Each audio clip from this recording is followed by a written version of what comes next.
Perfect. All right, let me know when we're good to go. You're good Can't to go. hear it. Shame. I'll chomp louder. It's fine. It's gone. How are we doing, guys? Welcome to the weekly podcast. Are we live? Not. I'll keep going anyway. Yeah, we're live. Hey guys, welcome to the weekly podcast. I have with myself Chris. Chris is a well-verified, certified personal trainer with over a decade. Sorry, I haven't woken up today, guys. So please give me the benefit of the doubt. Chris has over a decade years worth of experience, and he's a very good personal trainer. Please feel free to raise up your hands if you have any question. We do appreciate it. We'll be willing to answer your question. And the stream is also the podcast is also streamed. I see someone is raising up their hand. Invite to speak. Also Jamal and Cap. Oh, Cap is already here. How are we doing, guys? Mimi, now's the time. You have a question. Hello, can you hear me? I can hear you. I have a question. So like, how should I do it? Like, if I eat steak and I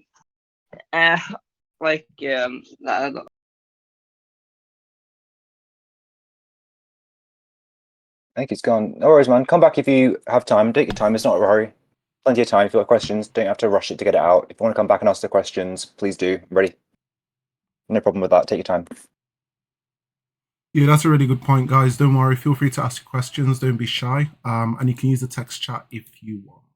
Hello, Goat. How are you doing? And also... Hey, what's up? Just want to check back in. So I've gained a couple pounds, actually. Like 2 pounds, which I don't know if is good. I really haven't felt like a change in muscle at all. I've been doing tennis still. Okay, cool. Were you intending to gain the weight? No, not at all. No. Okay. I also haven't been doing my calorie tracker for a couple days. You have? No. Okay, no problem. In that case, don't worry about it. 2 pounds can be water weight. See if it trend carries on for the next few weeks, and then you'll know it's an issue. But do try to get those calories tracked just so you know where you are. Once you know rough intake, you can do it without having to count it too much. But 2 pounds over a week can be water weight. It can be having extra food in your stomach. I wouldn't worry about it too much. It's probably a blip. Just watch the longer term trends. All right, thank you. All good, man. Perfect. That was a nice and easy question. Guys, if you do have any questions, Mimi, I think you said you had a question. Do you want to come up to the panel to ask your question, or are you using the text chat? Guys, if you do have any questions, feel free to come up to the panel. It makes for a really good podcast. Really do appreciate it. You have Chris here with you. He has over a decade worth years of experience, solid personal trainer, very knowledgeable, and it can help you with lifestyle and fitness general questions. Hello, Mimi. Feel free to ask your question. Hello. I did send my question in the text, but I can just say it out loud. I did injure my hands last weekend, like my right hand, and I don't know what I should do at the gym because like my split that I have, most of the exercises that I have to do, they have my hand. I need to use my hand. So I don't really know what I can do to go to the gym. And I would like to ask what exercises you think would be good for me to do. Yeah, sure. Great question. Sorry you hurt your hand. My obvious advice is to say try to rest up and don't use it if you can. Do things like elevate, ice, maybe some anti-inflammatories if you have them. Outside of that, it's a great time to work on your legs. You may have to step away from your planned routine for a bit, but leg work is a great thing to do without using your hands. The other thing I would recommend, pushing is probably out of the question for now because you're going to have to use your wrist, unless you've got some sort of wrist strap, in which case you can use it to support your wrist straight. Be a wrap, sorry. The other thing to do is you can focus on pulling movements. If you have wrist straps, you can strap yourself to the machine and take your wrist out of it entirely. So things like pull downs, rows, anything like that you can do without actually using your hands at all. But now would be a good time to focus on machines, anything you don't have to do too much supporting with the wrist. But also don't be afraid to just get rid of pressing for a week or two, try to recover, and realize, as we always say, it's a long-term journey. It's not a sprint, it's a long-term journey. Hopefully that's helpful at all. If you've got any more specific questions, do let me know. Or if I just babbled on, also tell me.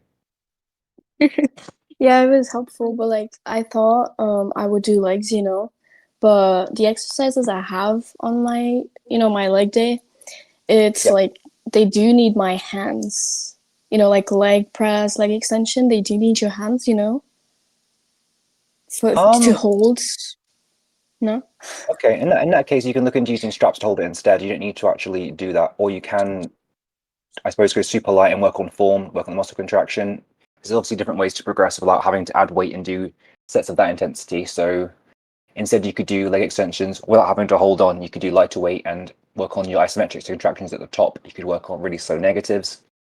All lots of ways to stress the muscle that help you build muscle in the long term without having to do too much intense. Because I'm guessing the gripping is because you're bracing yourself for a full body onto a Valsalva, I suppose.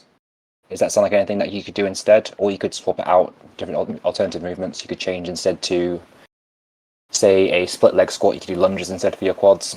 All sorts of variations that you shouldn't have to actually hold onto it directly, or you can use straps to hold instead. Does that work? Thank you. Welcome. If that wasn't the right answer you want, come back and tell me, or DM me and tell me I'm doing a bad job. It's fine. Okay. Perfect. Thank you very much for asking your question. Really do appreciate it. Feel free to stay in the panel. So feel free to stay in the audience. Listen all the way through. If you have any other questions, you're welcome to come back to the panel. Yeah, come on, guys. Does anybody else have any other questions? Feel free to ask your question. Would really appreciate it. This is an opportunity to ask your question to Chris. Very qualified personal trainer with over a decade years worth of experience, willing to listen to you and answer your questions and give you thorough input. If not, we can go to the questions section within the forum of the server. One thing that we've done in the past is we've gone through. If we're not yet. Sorry, what did you say? I think we have some text questions, or we said we knows till the end. Yeah, we'll save text questions to the end. Or do you want to do you prefer doing them now? I don't mind. I just want people to know that if you do have text questions, do stick around because I'm not ignoring them. We will get to them. Yeah, we'll get to them eventually. So cool. I've seen. Okay, so if you can see my screen, Chris, we've got one from Jeremy. I'm 15 and I'm an Asian, kind of short. I'm 5'1" with body weight around 100 pounds. I need someone to tell me my body fat percentage because I'm curious. And he's sent a selfie. What would you say his body fat percentage is? And I'm guessing in addition to what would you suggest to him? It's probably going to be the should I bulk or cut type of question. You're muted, by the way. Thank you. That saves me time. Okay, 15, short, 5'1", doesn't really matter, we're growing. If you're 100 pounds, you're going to be very, very light. That's all about 45 kilos or so. It's very, so I've been here, I started lifting at 16, going on 15 years ago now. I was obsessed with abs and being aesthetic, that Brad Pitt Fight Club, that never back down look. Body fat percentage, I'll say to everyone, it doesn't really matter. No one knows what your body fat percentage is. Even the most accurate calculators are only a guesstimate anyway. They're never actually truly that accurate. So how you look and how you feel is much more important. You don't walk around with a number of 10% body fat over your head. At this point, the body fat looks relatively low. If you want a number, somewhere between 12 and 15 for Jeremy. But this is the time not to be trying to get too lean, but to try to build up some muscle, build up some strength, build up some fitness. You're acceptably lean now. No one's going to look at you and think that guy's out of shape. But now is a great time to start building good habits, building some muscle, building some strength, and really getting into it. And to be honest, no one's going to look around and the dream is, I know I was there 16 thinking, you're going to get really lean and shredded, and suddenly you're going to go to a beach or somewhere and take a shot, but everyone's going to turn around and go, oh, this big moment, everyone's going to think, oh my God, that guy is so shredded and in great shape. That's not going to happen. So you're doing really well. I wouldn't try to get any lean at this point. I would be working on my diet, building up some hypertrophy, getting stronger. But body fat, I guess somewhere between 12 and 15 if you want an estimate. But it's only an estimate and it doesn't really mean much in the bigger scheme of things. Hopefully that's been helpful. Perfect. That's an absolute solid answer. Let's go on to the next question. Oh, we've got a program review question. Are you ready for this? So only able to train upper. How is this program? Why can we only train upper? Joe, can you justify that to me? Okay, chin-ups, 3 to 4 sets. We don't seem to... Do we have a little caveat saying reps range here? That's perfect. Thank you for zooming in so much. I don't see a rep scheme, so that's unhelpful, but it's fine. We've got push, we've got pull, we've got push, we've got pull, we've got push. So at least we're splitting up quite sensibly there. Hopefully you can take a day of break in between these, or probably work this, I would guess, over a week. So let's have a quick look. So first day we've got pull back and biceps, chin up, strong start with like a good compound movement. Hopefully you're going to get some reps in there. Inverted rows, which is almost like a body weight row. People don't know about that. It's a good movement. It's easier than chin up, so I'm happy to see that after the chin ups. Also, you can kind of do this. You can use inverted rows to target more of your lats or your traps. So I do like that there. Bicep curls. Yep, curls for the girls.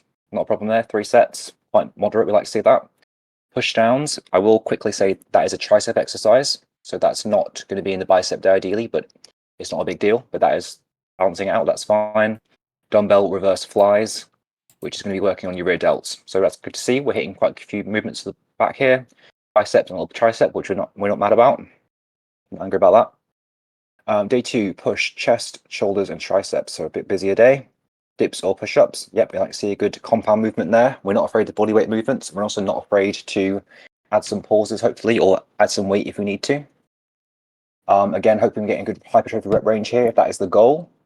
2 sets of overhead press. Not a bad thing. We like to see some vertical pushing. Lateral raises. I'd like to see that. Build up those rounded delts.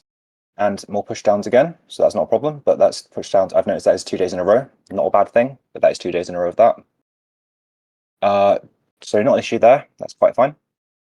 Going to day 3, we have pull again, back and biceps. We've got chin ups again, inverted rows again, bicep curls. So it's the same day. Yeah, not a problem there. And then we have push again, which I imagine is very much the same.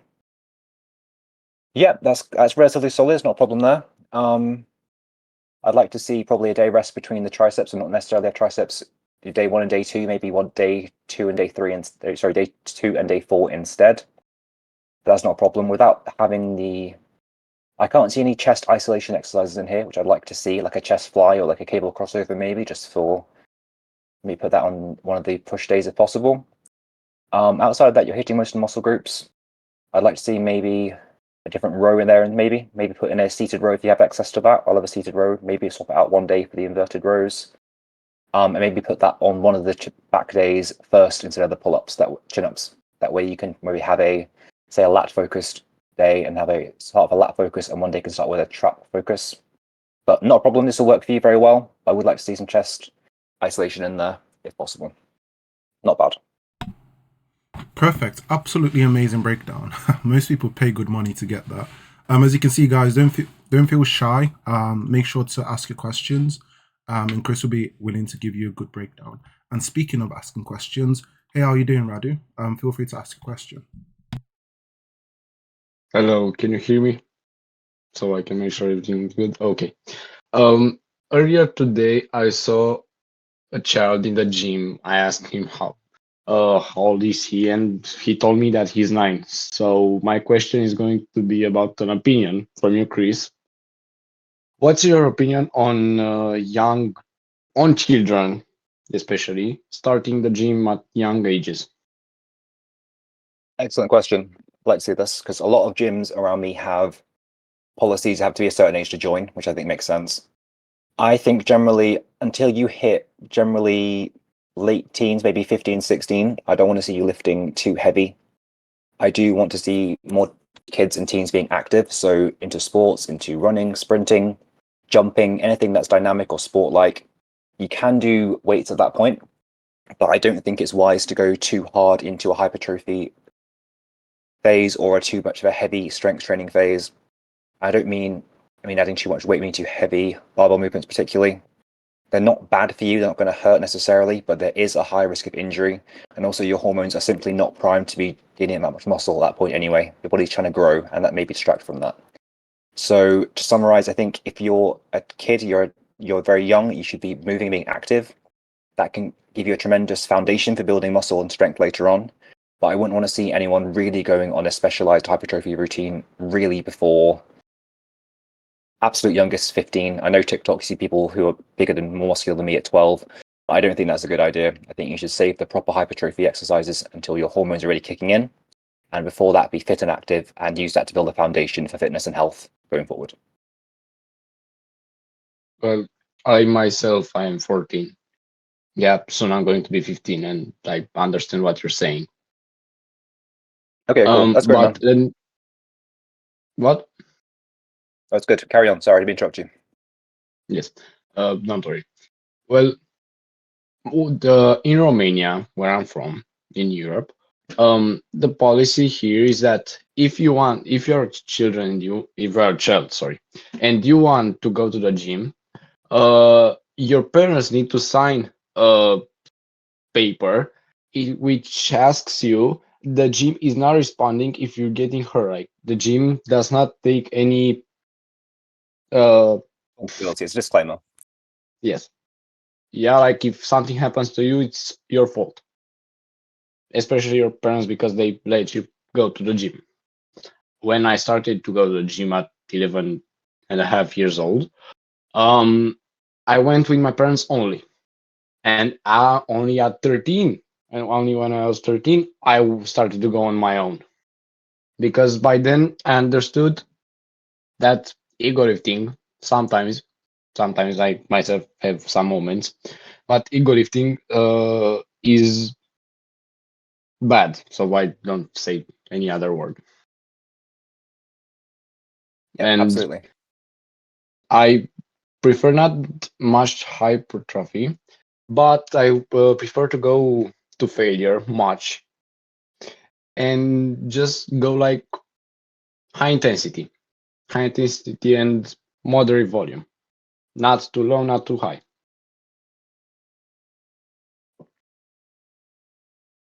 Yeah, that I sounds good to hope me. it's It sounds like you've got a good idea of it, and like you're exactly right. When you start a gym, especially when you're younger, you really do need some supervision, just because, like you've learned, you can't do too much ego lifting. Everyone's susceptible to it. To at some point, it's always tempting to go for a big lift or something silly that you know you shouldn't really do. But you're right. Once you mature a bit, you can figure out what works for you, and it sounds like you've done a good job of that. And you've managed to stay lifting. I see a lot of people who start lifting very young, who burn out and get injured and stop going altogether, where it sounds like you've managed to be mature about it and figured out what works for you. So that's really good. I'm impressed by that. Yeah.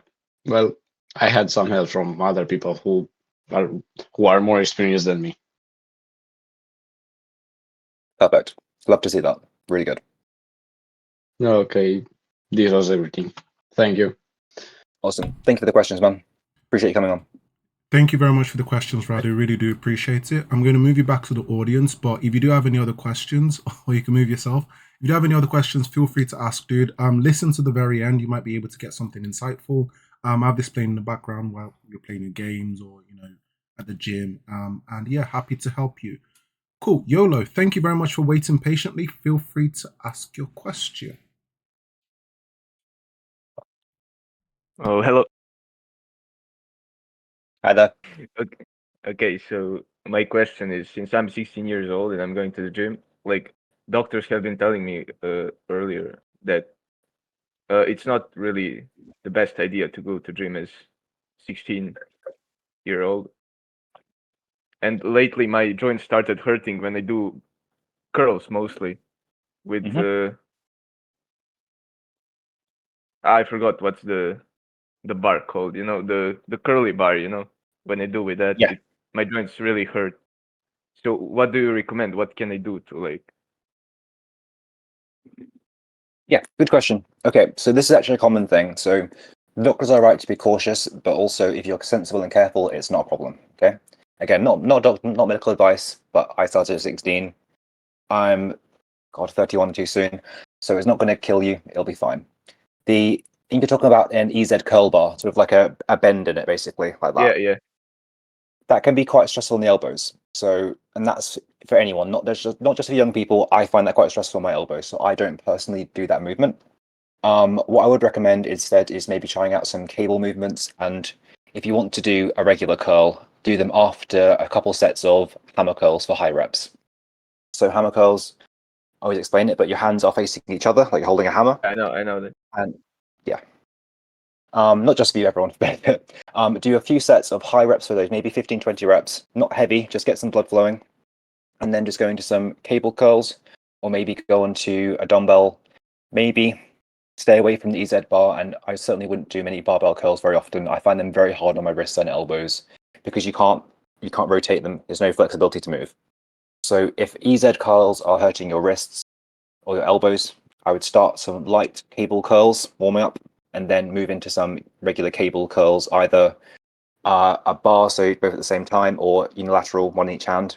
But that should be less stressful on the elbows. It is a very common thing to get sore elbows from doing heavy curls of any sort, so that's what I work on. And if you want to go a bit lighter, focus on moving the weight controlled and having a squeeze at the top and a slightly slower descent. That means you can use a bit less weight, but you'll build the muscle more effectively without having to use too much weight, which is what's going to put a strain on your elbows. Does that make any That's sense? what I thought.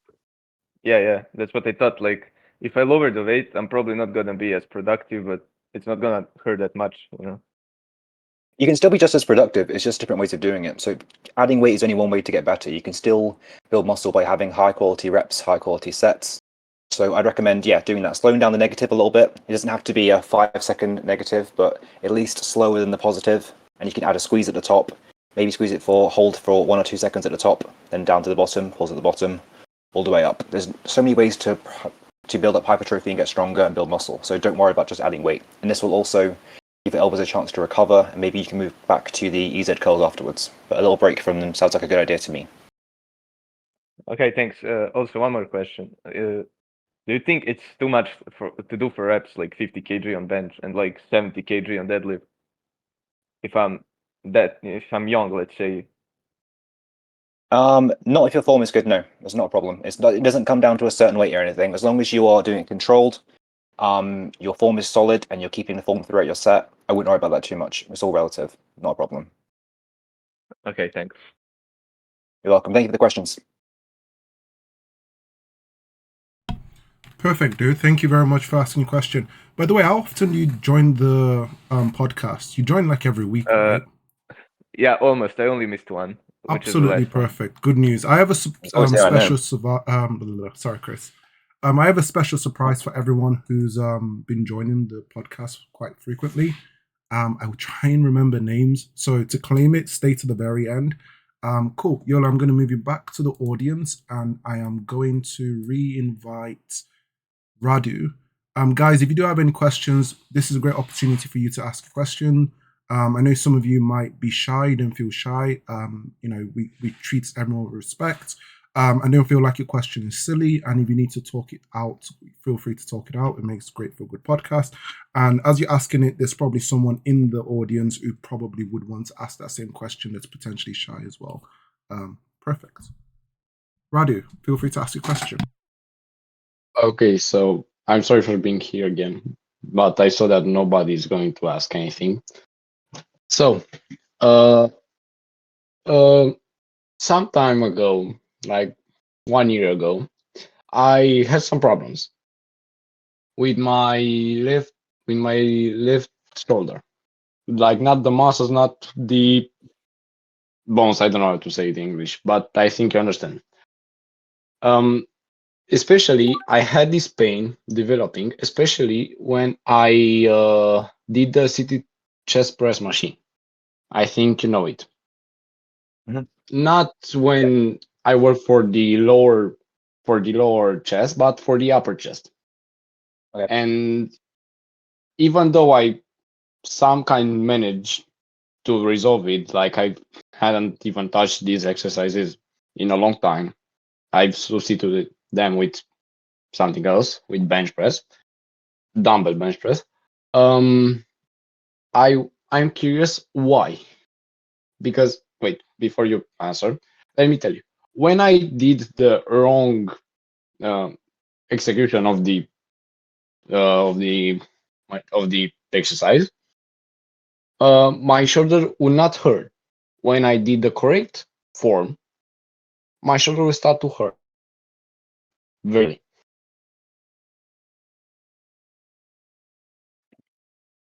Okay. It's very hard to really give an assessment because I can't see your form. I will say just basic tips for any chest press is pull your shoulder blades together. Pull the shoulder blades together, chest forward. Always have a proud chest for those movements. Just that does lock your shoulders and make them safer. Also add if you've actually injured your shoulder or have like a problem there, it will probably still reappear on the same movement unless you do something to actively fix it. So I would say make sure you're doing lots of rowing movements. Often people have a bad shoulder because they have an imbalance in their routine of pressing movements to pulling movements. So even if it's light, get lots of seated rows in, all sorts of variations, elbows out, elbows in, lots of pulls to the chest, really what you want to do. Don't neglect horizontal, the vertical pulls as well, but a lot of shoulder issues are due to too much bench pressing or chest machines and not enough back work. It could also be due to weaker rear delts, in which case you can do some reverse flies. Everyone knows my favorite exercise. One of my favorites is a band pull apart. Just gets lots of reps in, get the shoulder blades together. Sometimes, I will just say sometimes some movements don't agree with you. I know some movements that are fine for other people, but just simply do not work for me. And as I like to say, there are no essential exercises. So you can always find a substitute. So sometimes an exercise just won't work for you, and sometimes you have to write it off, maybe due to just your biomechanics, the length of your arms, the way your inserts are. So I wouldn't worry about it too much. There's always an alternative exercise, but I would recommend trying to work on your shoulders and build up your back quite a lot. That should build you a more stable shoulder joint, which maybe let you do movement again. Otherwise, look for alternatives. I can't see what your form at the moment. I'm not a physiotherapist, but you can see a video that may give you more insight on that. No, like let me tell you about my form. The bad form, let's go with the right. The right form is when you're wait, let me wait. I forgot. God. I forgot English. Perfect. It's all right, mate. Okay, elbow. But say if you want to say anything. Yeah, do you have a video recording? It might be a lot easier. Because I think what Chris is saying. No, I'm sorry. I don't usually take photos or videos in the gym. Oh, okay. But yeah, it's not something that they've. Mm-hmm. Say what you're trying to say. Oh no! What I was saying is that if you do eventually want to get a thorough review of your form, you can record in the future. Because we'll just be ending up playing a guessing game, which might be a constant back and forth with no real solution, because it's easier to visually see. And also, don't be shy about recording your form in the gym. You can censor anything that you need to out, or crop it out, or send it privately if you prefer. And it's something that we can review. And we also have a form check section if you want to get, if you can't get access to anyone.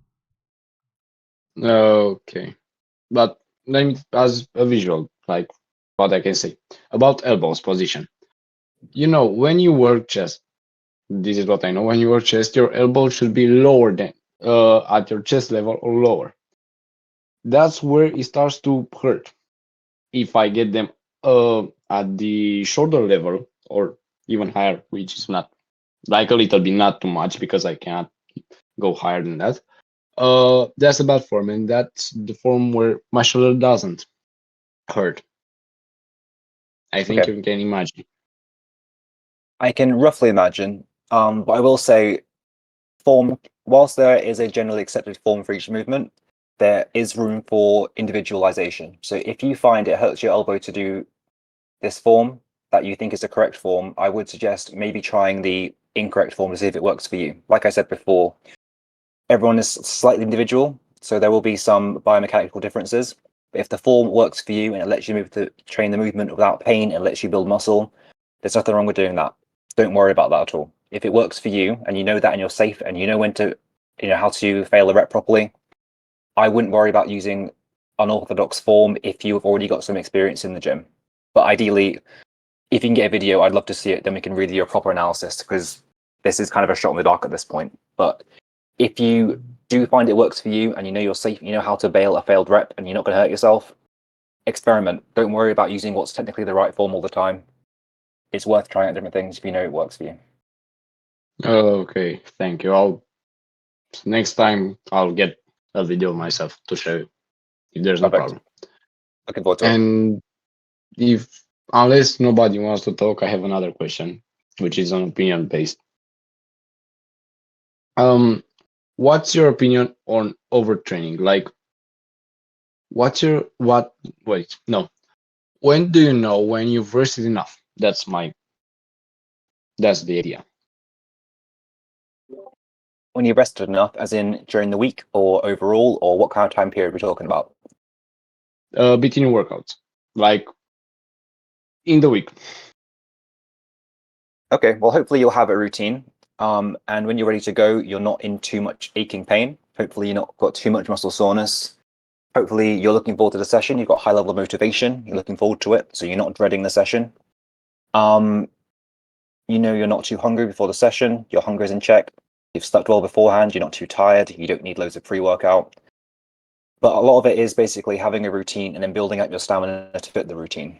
So as long as you're not feeling like you're dreading the gym, you're probably in a good position for it. If you feel like you're completely buried, if all your muscles are sore, your joints are sore, you'd rather do anything but work out, maybe take an extra day off to rest. Okay, thank you. You're welcome, man. Thank you for the questions. Appreciate them. Perfect. Radu, do you have any other question? You can keep going. It makes for really good clips. I think you had one concerning overtraining. I think it would be a good question. If not, yes, but Mhm. if you guys want to answer to it, it's not something that I have a problem with. But if you guys want to answer it, I'm open to hear to listen. Perfect. I'll segue it. Chris, how does one know when you've overtrained? And is overtraining good? Okay. Last things first, overtraining is not good. It means you've not had balanced your resources properly. So overtraining is when you've done too much training without enough recovery. Your body is going to be aching. You're going to have maybe overly sore muscles. That soreness doesn't go away. You're going to have sore joints. You're going to have very low motivation. You're going to hate going to the gym. You're going to hate yourself in general. So overtraining generally comes from a good place. It's from people wanting to make progress really quickly. People want to have big goals to reach. You know you're overtrained when, what I mentioned before, you've got really low motivation. You don't want to go to the gym. Your muscles are chronically sore. And you basically need a rest and a recovery. So you've trained more than your body can recover. So you mean you're probably not sleeping enough. Your calories may be too low. Your volume is probably too high. And your intensity is probably too high. In this case, the best thing to do is have a deload. The best thing you could do is probably take a week or two off the gym. I know that sounds blasphemous to a lot of people, so probably not going to do that. In which case, the practical advice would be cut 2 or 3 sets of every movement you do and don't push to failure for a week. So instead of doing 3 sets of bench to failure, which will probably overtrain you quite quickly, do 1 set of bench, 1 working set of bench, don't go to failure, and then move on. Make sure you're having enough rest between your sets. We're looking around 3 minutes rest. If you're doing loads of drop sets and crazy supersets, cut that out for a week. It won't kill your gains. The best thing about taking a rest from and let your body recover after overtraining is you'll get some compensatory effect. Can't speak. Your body will recover and exceed its food. Your body will recover and you'll go. Chris, are you there? Chris. Yeah, can you hear me? I'm just kidding. Keep going. You hear me?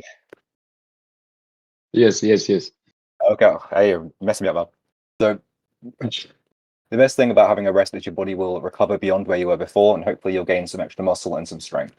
Another great, I'll mention that. If you're no overtrained, is if you feel like you're not building muscle, if you feel like you're maybe getting weaker instead of getting stronger, that's a really strong indicator that you're overtraining. So take a good rest and then build up into it slowly, and hopefully you'll have your motivation back and you'll be ready to train again. Make sure you're sleeping enough. If you're in a really severe calorie deficit, so you're trying to lose some fat, you probably drop your calories too low, which can lead to overtraining because you haven't got enough to recover from. In which case, maybe take a week break from your diet, bring the calories back up to maintenance. Don't be afraid to eat those foods you've been trying to avoid eating, and give yourself a mental recovery as well, not instead of just a physical recovery. That's how I would approach overtraining. Okay. Well, speaking about overtraining, what's your opinion about the old style of training, like we're saying the 80s, let's say, and the new style of training, like modern days training? That's a really broad question. And depends what you mean, because all throughout history, people have had Like, all which is sorts better? of various. training, which is better? Again, it's really broad because a lot of people do emulate the 80s, and you'd like to think that training would get better and better over time. It depends on what trends pop at the moment. I think we've got much more science-based lifting, which I think is a blessing and a curse, to be honest. I'd like to think people are doing more cardio and being more looking into hybrid training and being fitter, which I'd like to think is better.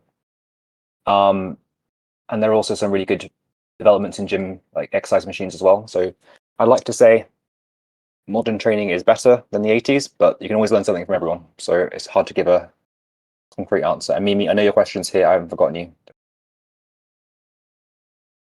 And my final question. At what how old should you be to start taking supplements? Because the question maybe is how old should you be to start taking creatine, but I'm going to go in general with all types of supplements. Yeah, good question. Quick disclaimer, no one needs supplements. They are a supplement to your diet. They are not the most important thing. For creatine, I'd wait till 16, to be honest, maybe 18. It's not an essential supplement. I've never taken creatine myself, and I've managed to deadlift almost 600 pounds, so it's not held me back. Things like whey protein, you can have it any age you want, but ideally wait till you're 16 or 18 just till you're really a bit more developed. But at the end of the day, it is just another way of having protein and food conveniently.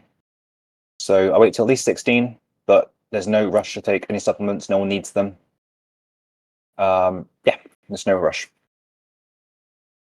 Okay, because I've seen lots and lots of people in the gym, people I know, who are taking pre-workouts, proteins, creatine, and I think you know. Oh yeah, by the way, what do you believe is best if you let's say you take coffee before a workout or using pre-workouts, like a comparison? Sure. So I am not a big fan of pre-workouts. I will say all the good pre-workouts are now illegal because I held the good stuff that's now been actually banned. It got regulated in the end. So most pre-workouts, most of the active stuff they have, most active agent is caffeine, which surprise, surprise, is the same as coffee. I like having a double espresso or so before a workout, maybe half an hour before. I do it half an hour before, not as I walk in the gym. It always confuses me. People maybe have a really big gym session coming up, but they walk into the gym drinking an energy drink. And I'm thinking that caffeine is not going to hit you for another 30 minutes, another 30 minutes, an hour. There are some benefits to some BCAAs and essential acids that are in some pre-workouts, but I don't think it makes much of a difference. The biggest bang for your buck for a pre-workout will be caffeine. And I think the best way to do that and the cleanest way is to have some coffee. So if I had to pick one or the other, I would pick coffee every time. I would say don't get too reliant on pre-workouts. Nice to have an extra boost and nice to have. But if you can't train without the pre-workout, then you've probably got another issue with your diet. You should be able to train without pre-workouts completely, or coffee, ideally. Ideally. I understand. Well, I'm going to retreat now. I let you answer Alvin's question, and then I'm going to come back with more questions, if that doesn't bother you. Perfect. Cool. Thank you very Sounds much, good to me. Radu. I hope you have a great session. Feel free to listen to the podcast at the gym, and also feel free to make sure to record your form if you do have any questions. Just post it in the form check channel, or ask next week or you can message Chris privately. And yeah, so before we segue into some more forum questions and potentially text questions, maybe Mimi's text question because she has been waiting for a while. Mimi, would you prefer to ask in voice because it makes really good for podcast, or have you suddenly gone shy? Loaded question. Loaded question. I am not a manipulator at all, he says while manipulating people. It's just what a manipulator would say, isn't it? Yeah, I think just answer the text-based question. She might be AFK, but it'll get clipped. You can watch the VOD, it's fine. Okay. Mimi, I'm getting to your question. This is a note for Mimi. I'm reading the question. She deleted it. Mimi, no.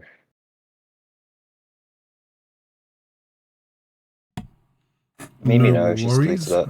The great thing is She can probably just send it again. Or I can just see it in the she can probably just send you the logs privately if it's something she wants to ask privately. Receipts. Got the receipts. Yeah. Yeah. Okay, no Hello, worries. Doc. Any other questions here? We've got a voiced Right. question. How are you doing, dude? Yes. Hello. And also, before I'm we doing get good. to How you, about dude, sorry, Shu, we'll get right to you. Please don't leave halfway through. Doc, go ahead, ask your question. Yeah, sure. Thank you. So my question is about a deficit, a cut, so you can prepare yourself for the question. So I'm quite in the business myself. Like I work as a PT myself, and I'm currently in the gym. I have my break, so I'm asking this question conveniently.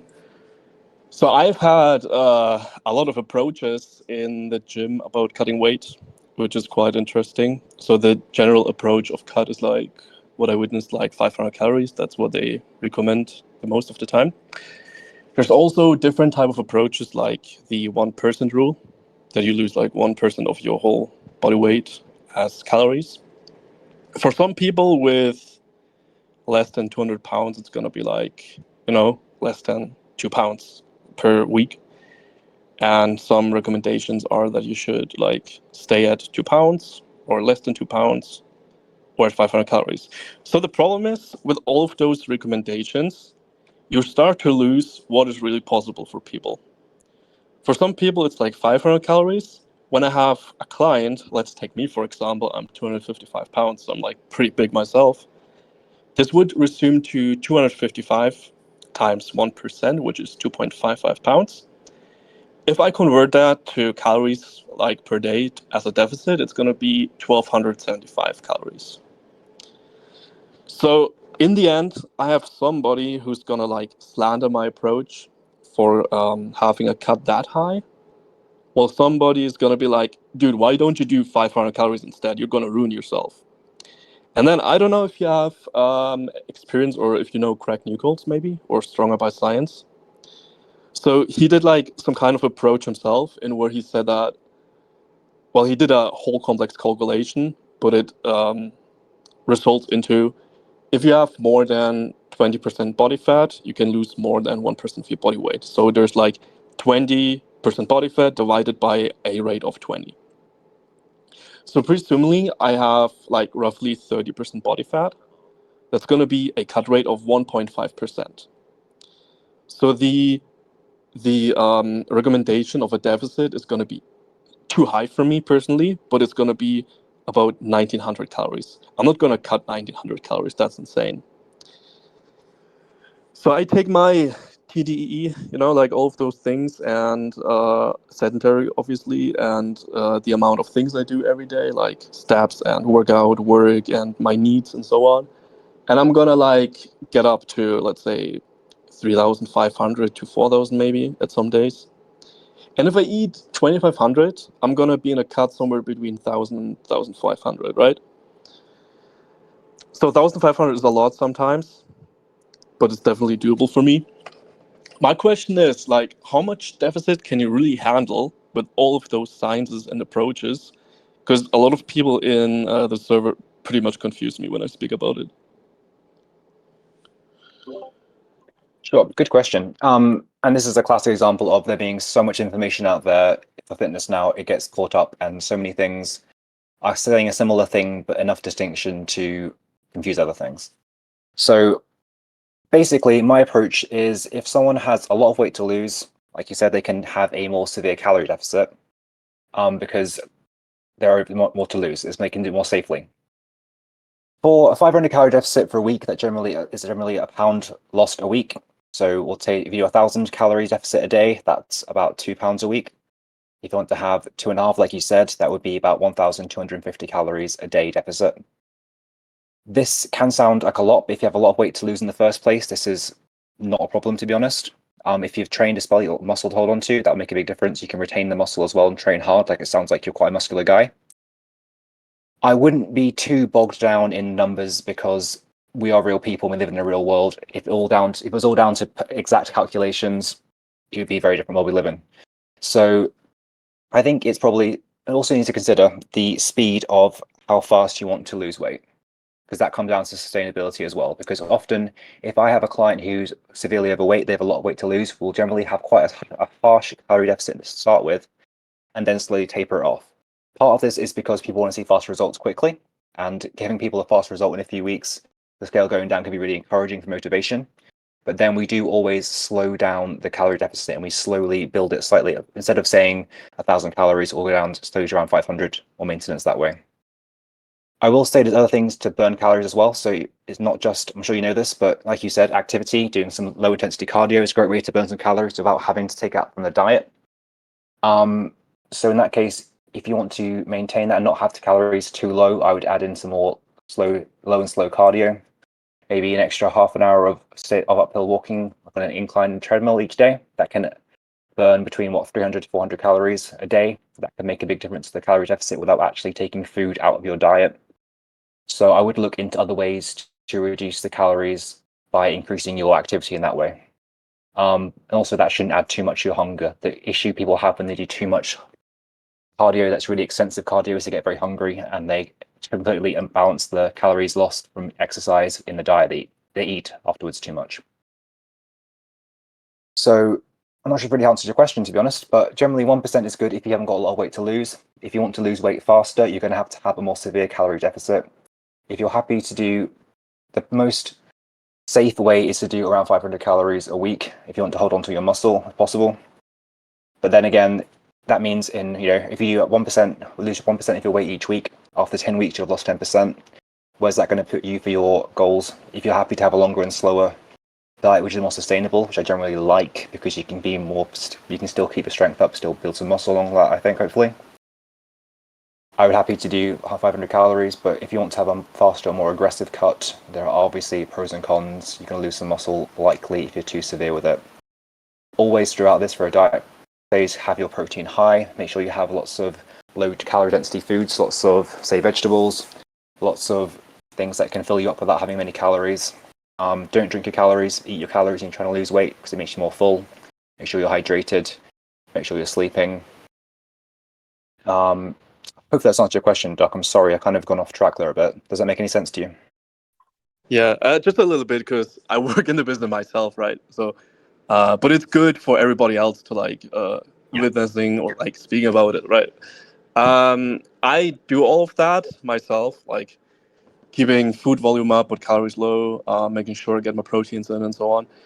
And I'm doing quite well, right? So I'm surviving pretty good. Strength is at least stable or is improving at some point, so that's good. So yeah, my question was like, how much deficit can you really handle? Which was quite answered that way.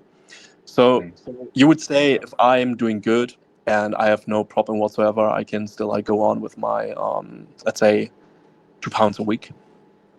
Yeah, I think that's sustainable for you, especially if you're aware of your hunger and your performance. If you keep a good eye on your performance in the gym and also general energy and mood, I think is not a problem. I think people want to say 500 slap bang on it, but that's when they're not supervised or, like they said, they don't have experience in the industry like you do. So listen to your body. You know when to slowly increase it. I won't worry about it too much. Right. Then it comes to my last question, because it's popped up in my head right now, is when I'm done with my cut, right? When I'm slowing down basically and I want to get back to my maintenance phase, reverse dieting. Is it an approach? Is it good? Yeah, I like reverse dieting. I think if you can be controlled with it and you're aware of your intake, it's a very good way to slowly build up and build some more muscle afterwards. It's a good way to ease out of the calorie deficit and build into a building phase again. So yeah, I'm a big fan of reverse dieting. The obvious caveat, it takes a lot of restraint. A lot of people do a too harsh a cut, as you know, and then binge eat and gain it all back and think it's all muscle, but it's not. But I'm a fan of reverse dieting if it's done properly, which you will do, I'm sure. Yeah, I'll do it. How do you think I should put it in different rates? Should I increase my calories a fourth every time, which is 250 calories for every 10 days, or is there something more sophisticated ways I can approach my reverse? Sure. So I would start with the 250 for the week and keep an eye on your weight. Always track by the way of your weight. Obviously, realize that if you're adding carbs, your weight's going to jump up a little bit because of the extra water retention. But keep your weight gain very steady and just go based off that. 250 is a reasonable increment to go. But yeah, keep an eye on the scales. Right, because I had it planned out to do like 250 every 10 days. So I'm like finishing up when I have my goal in December. Yeah, that sounds reasonable. Just be aware that All right. after within a month, that's an extra 750 calories. So just keep an eye on the scale alongside. But 250 a week over 10 days is enough time to get the information. So yeah, perfect approach. All right, that's what I'm gonna do. Thank you. Thank you, man. Appreciate the questions and patience.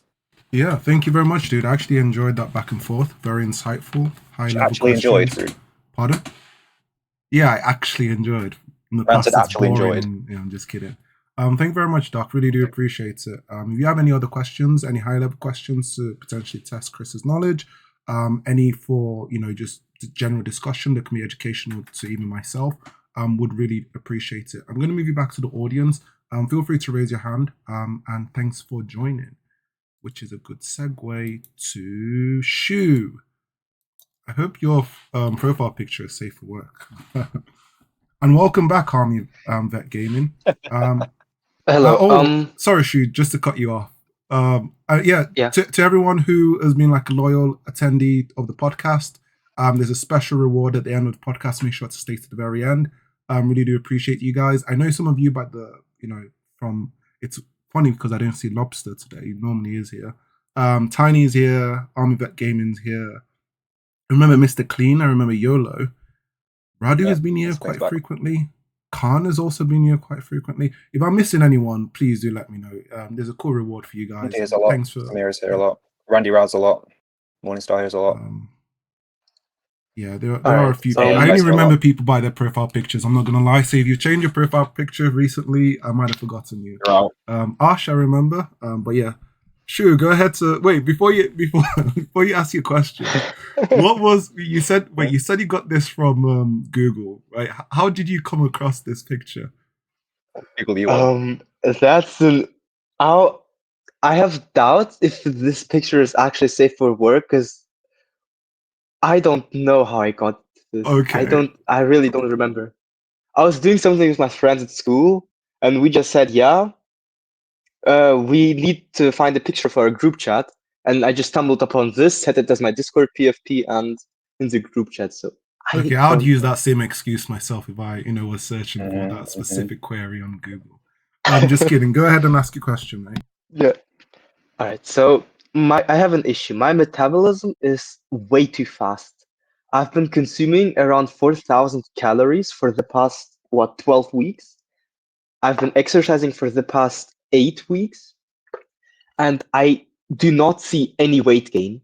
I see improvement in strength, but nothing visible and nothing on the scale. Yet I'm lifting like triple as much as when I started. How do I fix my issue? Okay, wow. It sounds like most things are going the right way, to be honest, if you're gaining strength. Do you track your calories? Yes, I do. I eat around 130 grams of protein and 4,000 calories, like somewhere plus minus 100. Okay, and do you know this? If I asked you for the last week of what you ate for a week, could you send me a list of everything you ate and the calories, all accurate? Not really, because I track it in my head, and everything's homemade. So the calorie count is pretty what's it called? Inconsistent. It's no, it's consistent. It's like very there. It's English is not my first language, so. No, take your time. No problem at all. Good grief. Yeah. So basically, a lot of protein, a lot of calories. Just I can search it up in the package, and it just says, yeah, it has like 600 calories, and I add another package, and then something else, and one meal is like 1.2K. Okay. That sounds good. What I would like you to do really is to have it down in front of you, because it's very good. You've got the right idea of having it in your head, but it's very easy to overestimate and underestimate. And most people do need to go through a period of literally tracking it down, writing it down by hand or on your phone, your laptop, anywhere, just so you literally see it in front of you, because it's very easy to underestimate calories. I don't know you all the way, so I don't know, but my gut instinct is you are overestimating the calories you're having, because if you were eating 4,000 calories, how much do you weigh? Um, I weigh, I think, 130 pounds at 6'1", which is massively underweight. Okay, so it's making more sense now. It's making more sense. It's all coming together. So I think you are you think you're overestimating your calories, which is very easy to do. But if you come back to me in a week, like seriously, come back to this podcast in a week's time, but for next week, write down and give me a list. Give me the full list of everything you ate for the next week, and I will solve the problem for you. Starting today. Yep, start today. Come back on Saturday on the 27th. Give me the full list, and we'll go through it and we'll sort it out for you. No problem at all. All right then. And the strength increase and no muscle increase is normal. Yes, especially if you're new to training, you're going to have the body's make a big response to strength, not necessarily a big muscular response, just because you're learning how to activate your muscles, and you can gain a lot of nervous system strength, for lack of a better word. So you can get a lot stronger in a short time without building muscle. But if you have the right calories, you'll also build the muscle to support it. So if you come back in a week's time, we will dissect your whole diet, your whole training routine, and we'll get you gaining weight 100%. All right. Thank you very much, Coach. You're welcome, man. See you next week.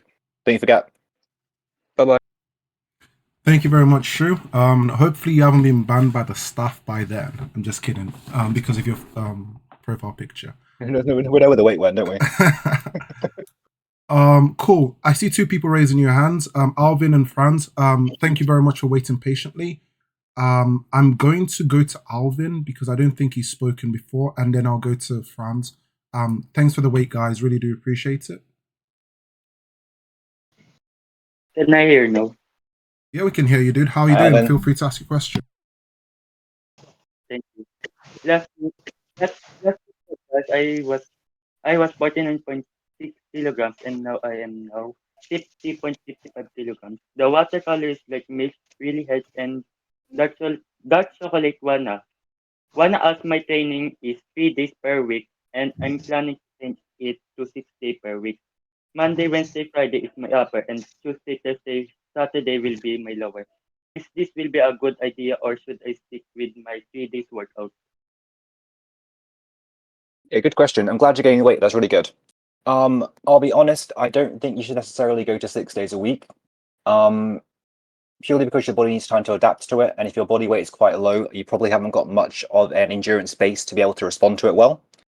We can compromise, and if you want to do the upper lower, you can do it to 4 days a week, which is a great split, and do upper lower twice a week, each of them 2 times a week. That's what I recommend. I do think 6 times a week is a lot of volume, and I'd only really recommend that for people who are more advanced and have got a lot more muscle. So if you want to add up, 3 days a week is great, but if you want to go to 4, you have my support for that. But you may want to also make sure you keep getting your calories up. I'm glad it's going well for you, man. You're doing really well. Thank you. Another question. This question was asked by my friend. Does lifting will affect your height? No. It won't make a bad thing. People always think lifting weights will negatively affect your height. This is not true as long as you lift with good form and don't injure yourself. If you try to ego lift, you may cause injuries to your joints, which could affect your growth in your height if you're still in puberty. If you're an adult, it may slightly improve your height because you'll get better posture from having stronger muscles and stand up taller. But as long as you're training sensibly, it will not negatively affect your height. Final question. What is the difference between bodybuilding and calisthenics? Okay, good question. So slightly different things really, because bodybuilding it covers a whole lot of things. Bodybuilding is everything to do with building up the body, the aesthetics. So it's generally building muscle. It's generally building an aesthetic physique, so one that visually looks good. It also covers things like losing weight so you look lean. But bodybuilding is generally an approach we use to build muscle. Calisthenics and also in bodybuilding that includes all types of training. So that can be using barbells, it can be machines, it can be cables, it can be using body weight, all sorts of tools for bodybuilding. Calisthenics is basically an approach of training, sort of a tool, which is using just your body weight, or sometimes with added weight, but mainly using your body weight to build muscle and strength. It also goes into doing more advanced things like gymnastics, basically. It's a way of exercising that uses primarily your body as resistance. So you can use push-ups, you can do pull-ups, you can also do things like muscle-ups, you can do ring dips, you can do all sorts of things, body weight exercises for your legs like pistol squats. You can use calisthenics in conjunction with bodybuilding, but calisthenics is exercising using just your body, whereas bodybuilding is using all sorts of tools together to build a visually pleasing body. Hopefully that's answered that. Man, that's all. Awesome. Thank Thank you. you. Hope to see you again soon. Thank you very much for your questions, Alvin. Really do appreciate it. Yeah, and also make sure to frequently join, ask questions. If you do have any other questions in the future, we're willing to listen to them. And yeah, make sure to join weekly because we're the best podcast there is. I'm just kidding. I'm going to move you back to the audience. There was somebody else who was raising their hand, but I have lost track of who it was. Not going to lie. There were two people who I was like, thanks for raising your hand, Alvin, and one more person. Does anybody remember? Cap, do you remember? It's the Mimi's question. Yeah, you can. Found it. The question we're never going to answer, right? Yeah, you can I answer that question. If you are that person, please raise your hand again. Sorry that I forgot to know you were. Yep. So Mimi's question. Mimi, this is for you. Okay, so for a while I've been having eating problems. I've had eating disorder before, where I either eat too much or barely eat. Like I would eat every hour one day and then the next barely eat a meal. And I thought for a while that I was over it, but slowly it seems coming back. This is tough. Also, I was a specific weight for a while and then raised a bit and then dropped even though I was eating normally. Went from 45 to 50 while barely eating, and then 50 to 45 while eating a lot. But like my question is, what could I do to basically fix the eating disorder? Because I do taekwondo. After practice, I have to eat when it feels like I ate a bit of bread and I'm already full, and that's not healthy at all. There's any type of things I should eat while dealing with this? Okay, so this is a really good question. It's one that I am not a medical professional to answer or mental health professional, so this is not a medical response. But if you're having difficulty eating, often comes down to self-image and all sorts of things like that. If you're asking to what, I can't tell you how to quickly fix it. If I could, I would. But if you want to have some calories after physical exercise, which is always a good idea, I would look at some liquid calories if you don't have the stomach for it, the appetite. So a whey protein shake, it could just be milk, it could be anything, but do try to get some calories in after exercising. If eating enough is an issue, do look to liquid calories or just a snack, just anything. Having something after a workout, if your metabolism's at its highest, the best time to indulge in something is right after a workout. Hopefully that's helpful, Mimi. I'm sorry it's not a professional answer. I've done my best.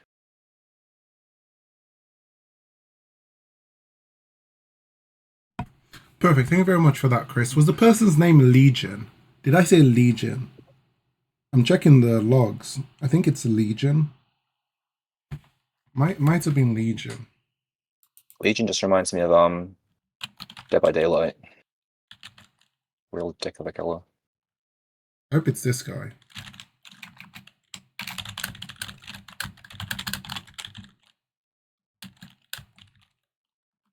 Cool. Does anybody else have any other questions? There's an additional part of the podcast that I want to introduce, which is going to be slight sports discussion. And this is a great opportunity for you to introduce yourself, Jamal, after 6 months of MIA. How you doing, dude? How was your birthday? Everyone, this is Jamal, our sports correspondent, very insightful in basketball, football, and everything sports related. And yeah, he's going to be telling us why England lost the game that we should have won. Yeah, man, I'm back. Birthday was good. Well, birthday was I helped someone move a sofa, so that was all that happened really. And then I hit a punch machine, and that was about it. But it was alright. The question of the day is: did you break the record for the punch machine? I got a 939 and a 924. So what was the highest you could get? 939. 939. People, yeah. Okay. People, all the machine records are 998 because people have actually been kicking the machines in Park Royal. So I think that's the max score. Okay. Yeah, that's good. That's still good. As long as it's in 900s, you did me proud. Okay, can you give a quick breakdown of like the England game or any like also with boxing? Like, do you reckon AJ is gonna win? Like, what's the whole drama between AJ and the I forgot the guy's name. Yeah, that fight's actually going to be really interesting. But England, that kind of made my birthday a bit better actually. England losing What? was quite nice. Better, Yeah, man. dude. Yeah. Yeah, Chris, he's a professional hater, dude. Everyone I've supported in basketball, he's hated. He hated when I supported Wilder, and I decided to support Fury. He hated that as well. What else did he hate? I respect love. You respect those ones, right? Yeah, if I was analyzing the game, if I've analyzed England throughout the tournament, they've played with the handbrake on quite a lot. It seems like when they go behind, they'll be a bit more expressive in how they approach the game. Yeah, and that's just seemed to be the way it's been. Teams have come with low blocks against them. They don't know how to break them down. They keep the ball, pass it around, but they're not really trying to break lines. And then as soon as they concede, or if they concede late, they'll just obviously just throw everything at it and they'll get a goal. You can't do that against Spain. I think Spain have been very consistent throughout the competition. Yeah, they beat France and all very the top tier teams.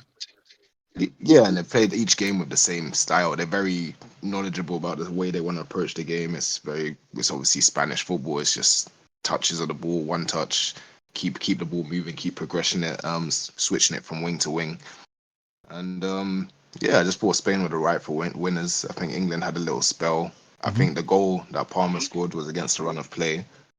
But when they did score, it looked like England were probably going to go and win the game. But obviously, the whole thing that had been containing Spain was England playing a bit deeper. And obviously, England trying to go for it and win in that moment left a bit more space. And that's where Spain picked them off. And yeah, thought they were the rightful winners. They won all the games in the competition. They've been consistent. They beat Germany, hosts. They beat France. Even in the group, they had Italy, Croatia. So it was quite a hard group as well. Yeah.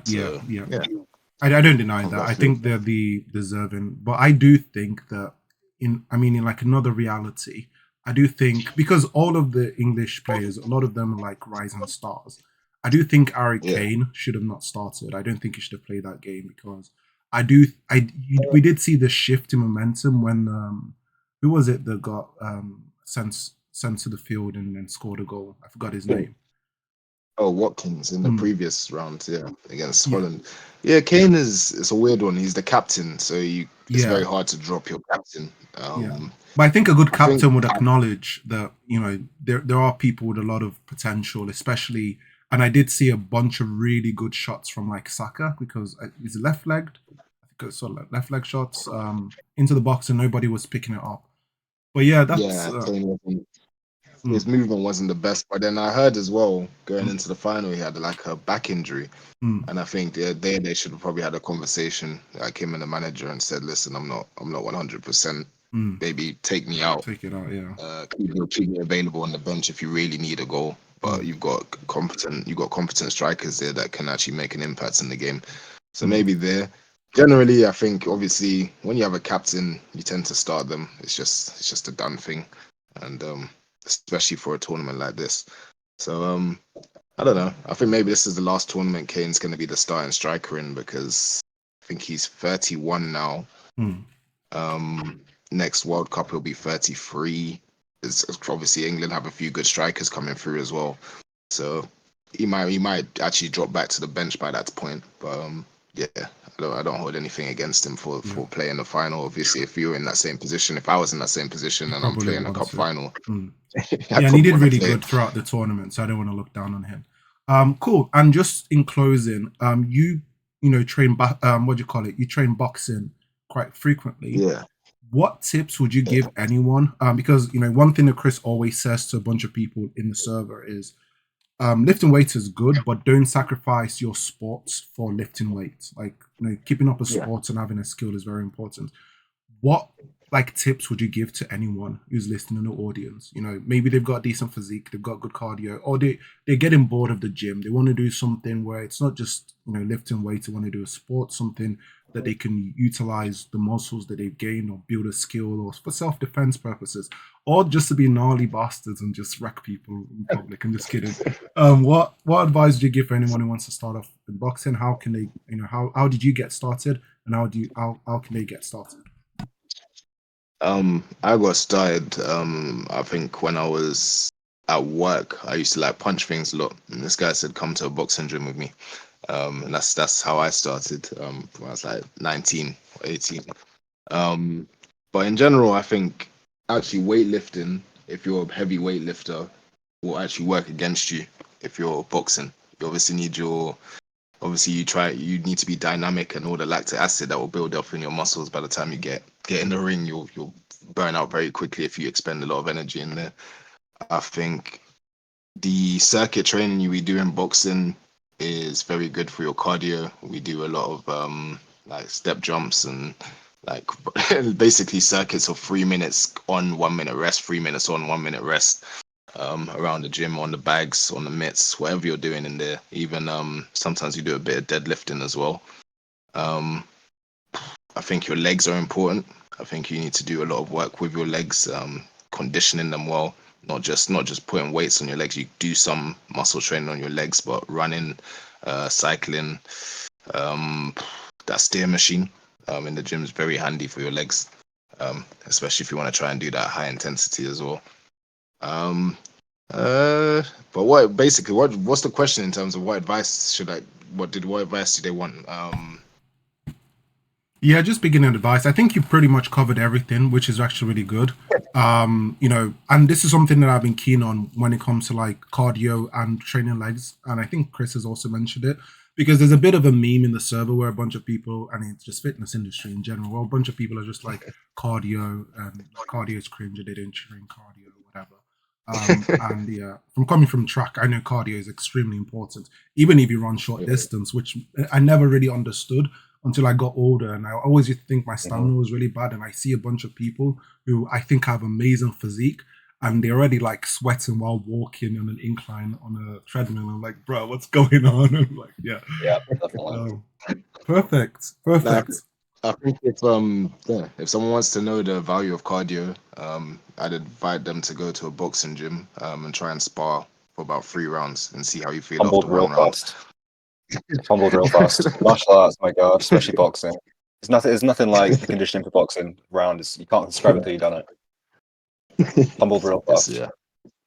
Perfect. Yeah, we'll see if I know on the Dubois Joshua fight, actually find it quite an interesting fight. I find it actually one of the more fascinating fights in recent times, because I think it will end in a knockout, but it will depend on when it happens.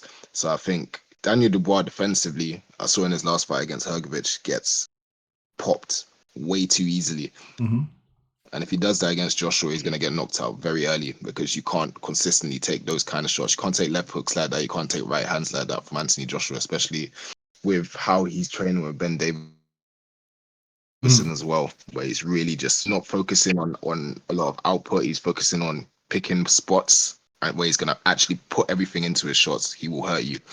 But I think Dubois naturally has a better engine than Joshua, and he can take Joshua's shots, and he drags him deep. I don't think Joshua will last the distance. I think Dubois would end up taking him by 8 or 9. He'd end up stopping Joshua. But if I had to go by just looking at it, I'm just going to assume Daniel Dubois can't take those kind of punches from Joshua's, and I don't think his defense is going to improve drastically between now and this last fight, but before the next fight. So I think I'm going to go Joshua to stop him within actually 3 or 4 rounds. Quite an early one. Perfect. Yeah, I want Joshua to win that as well. Yeah, and then the last question is that do you think Joshua needs a knockout for that fight? Because nobody wants to see him fight what's this guy's name? See him fight him for like the 3rd or 4th time. I always forget his name, which sucks because he's probably Usyk. Yeah, no one wants to see like the 3rd or 4th Joshua versus Usyk, because we're all predicting how it's gonna go. I know Usyk is always going to be down for it, but do you think Joshua needs a knockout for like his redemption arc, or do you think he needs to fight someone like a Tyson Fury or a Deontay Wilder for the casuals, because we already know where he stands, and the rankings. I'll probably put him number 2. Well, unfortunately for him, I don't think the Wilder fight's viable even to casuals anymore, because you've just seen Wilder lose to Parker and it gets stopped quite badly by Jelly Zhang last fight. So I don't think but the Wilder fight's discussion viable. that's going on is that he was getting distracted because he was arguing with the referee. But yeah, we can take that conversation outside, because I do think it was kind of like it's a questionable knockout, realistic, because he was talking to the referee. He had his back faced. Yeah, but He argued with the referee after he got punched and then yeah, spun but around. I don't know. Yeah, we'll have this debate later. But yeah, I think there are some text questions, and I'm probably gonna probably drag this on longer than it probably should be. Guys, if you are into sports and you want to get into like sports discussion and stuff like that, we're gonna try and do more frequent podcasts like these as well. I really do appreciate it. And thank you very much, Jamal. Thanks for making it. Really do appreciate it. The rare occurrence, the guy who shows up last minute. Thanks, dude. Cool. Right, Chris, did you get time to refresh? Did you inhale, exhale, drink water, eat grapes, electrolytes, fructose, glucose? All gone. Okay. Gone. Oh, they're all gone. Let's go. You're probably gonna take the lead on this. Quick question: do you want to do some more forum-based questions? I do know there's probably only like 5 or so minutes left, or do you just want to speed blitz the text questions? And Legions, if you are here, wherever you are, feel free to ask a question if you can. I'm not sure if it's here, but YOLO, yes, you should do cardio on a bolt. Don't have to do high intensity too much, but I would keep up some zone 2 cardio purely for conditioning and keeping your ability to push hard in sets high. I don't think cardio should disappear because you're trying to gain some weight. You'll never regret being in good condition.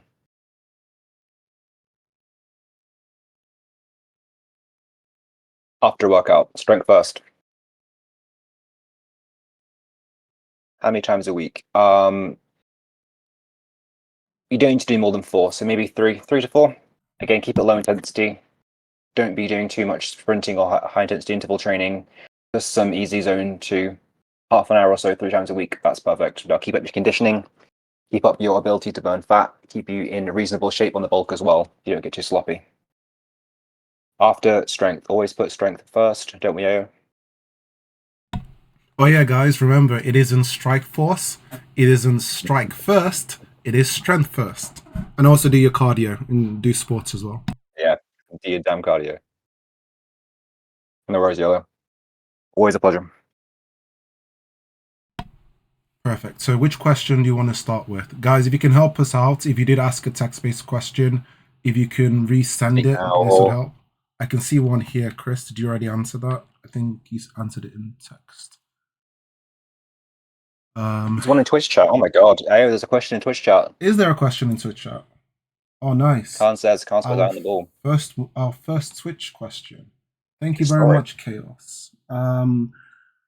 I'll be curious about the effects of lifting heavy at a young age. I heard Chris talk about a hypertrophy program, but I am more curious about a powerlifting program. From what I have read and heard, it is only determinable when done with bad form, but I would like to hear Chris' take on that. Young age as in between ages 10 to 18, huge jump. A powerlifting program as in going for PR, lifting heavy weights of 100 plus kilos. So what's your thoughts about a youth, teenage, early to mid or late teens, getting into more of a heavy lifting / powerlifting program? And thank you very much for your Twitch question, Chaos Caribou. Really do appreciate it. And also thanks for following us. He needs like a badge for first Twitch question, I'm sure. So, in theory is different to execute into reality. So in theory, if you're doing powerlifting as a young teen, it's not a problem. I'm assuming you have someone keep an eye on you. And the really important thing, I think, is not to truly max out very often. So I don't want to see you failing any reps, basically. I want you to almost hit a PB or a PR with an extra rep in the tank. I think that's the important thing. By itself, powerlifting is good training. It builds up a lot of muscle. It builds up a lot of strength in your joints, and it gives you good awareness of your body. The issue is when you try to take lifts you shouldn't lift because your ego gets in the way. I really think if you are a young lifter, you should not be attempting any lifts you are not 100% certain you can get. So if there's a slight risk you're not going to get the lift, take a couple kilos off, a couple pounds off the bar, it's not worth it. You need to realize as a young lifter, this is a foundational time. You're not going to be your strongest yet. No matter how good you get, you're always going to be stronger later on when you've had more years under the bar. So assuming you're not lifting, you're not failing any reps, assuming all your training is ideally supervised, if not, you're being very cautious, I don't see a problem with it. But this is assuming you are very aware of your surroundings, you're aware of your body, your health. Sorry. And make sure that you are not taking any unnecessary risks. So that is my thoughts on it. I wouldn't like to see the random guy off the street start powerlifting, or any kid off the street start powerlifting, because the temptation is, I'm going to bench press and lift max out every day. That's stupid. But a structured, sensible powerlifting program will have you lifting actually heavy very infrequently comparatively, and it will be lifts that you can hit. So those are my thoughts on that. Hope that helps you guys. Chaos Karibo, we've got Yu-Gi-Oh! I didn't know it was a Yu-Gi-Oh! Fan. I would have got to it faster.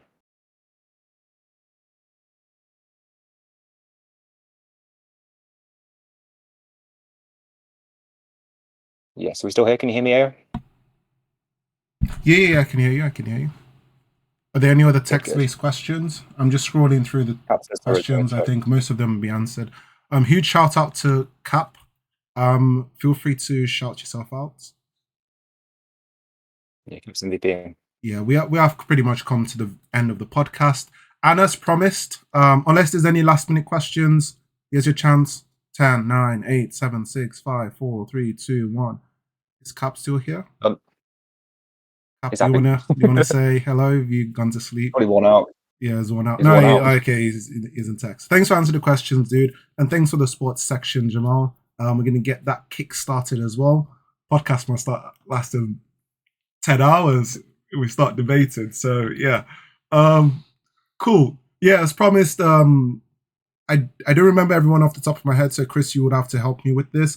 The loyal guys who have been here consistently, there is a nice, cool role, which is called King of VC. I like the name. If you want to rework it, it's cool. It's got King in it. You know, you can flex it in the voice channels if you ever use the voice chats. Yeah, King of VC. So just mention me in the podcast chats, and I'll add it to you after the podcast. Otherwise, my brain's going to get fried. And also, it's a good test to see if people aren't just sitting in AFK, muted, just to see if they can claim it. And with that, I really just want to say thank you very much. A bunch of you are talking right now. Alvin, Cap, Radu, Khan, Army. It's so ironic. The one day the lobster isn't here. And everyone else who's been joining frequently, I really do appreciate it. And thank you. Huge shout out to Chris. Remember, guys, it isn't strike first. Okay, I'm going to start from the just rewind that, right? Remember, guys, it isn't strike force. It isn't strike first. It is strength first. Make sure to support Chris on all platforms as STR first. Here's a link and you can see it. And also for everybody who wants to catch up on the VOD of the podcast, in case you missed anything, there was anything insightful that was said. And you also maybe want to, go back on anything Chris has said, or you want to clarify on anything, make sure to check it on twitch.tv/AOKing. There's also going to be the VOD on the, I'm doing the clips this week. I've already started doing some clips. Editing clips is really fun, especially really long podcasts. This week's has been 1 hour 30, so it's going to be really great for me to get through all of these clips. And yeah, once again, I hope you all have a great week. And make sure to mention me. You should mention me. Thanks for the amazing podcast or something generic. I don't know. And I will add the role to you. And I hope you have a lovely weekend. Take care, guys. Bye-bye. Cheers, guys.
Oh fuck! I'm still streaming. Oh, thank you very much, everyone. Bye, Twitch.